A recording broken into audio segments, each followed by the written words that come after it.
Сегодня я вам расскажу про легкий скрип в тормозах. Человек приехал, жалуется, что такое ощущение, как будто вот скрипит скрипун, такая легкая железяка скребет по диску и создает такой неприятный свист.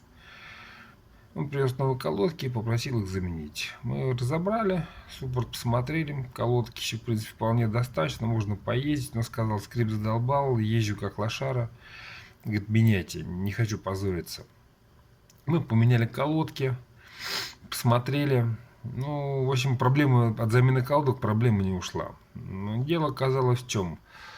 Тормозные диски заржавели, и по периметру, по внешней части, они взросли ржавчиной. Ржавчина поднялась там на 1-2 миллиметра и начала доставать по демпферным пластинкам, которые находятся на самой скобе суппорта.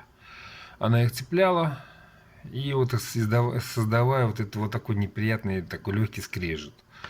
С одной стороны мы взяли болгарку и срезали, ну, счистили ржавчину болгаркой. Делать не советую без респиратора, потому что поднимается огромное количество вот этого ржавой легкой пыли, она летает вокруг, дышать нечем. В общем, достаточно неприятное занятие. Вторую часть мы уже делали не болгаркой, мы взяли пневмозубило и отколотили. Ну и смотрите на видео дальше, что у нас из этого получилось. Ну что, парни, вот такая вот фигня. Ставим колодки, и у нас вот эта вот часть, вот видите, вот здесь сейчас светик включу. Вот здесь вот диск цепляет за вот эти вот демпферные пластинки. Их выгибает.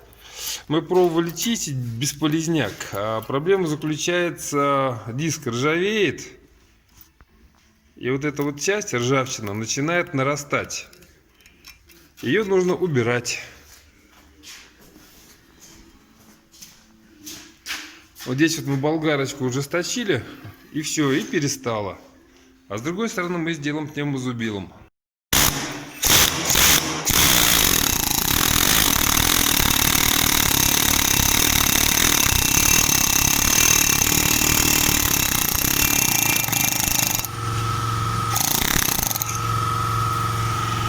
Место вагон.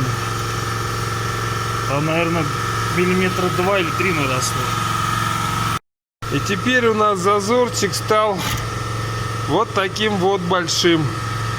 И перестало цеплять.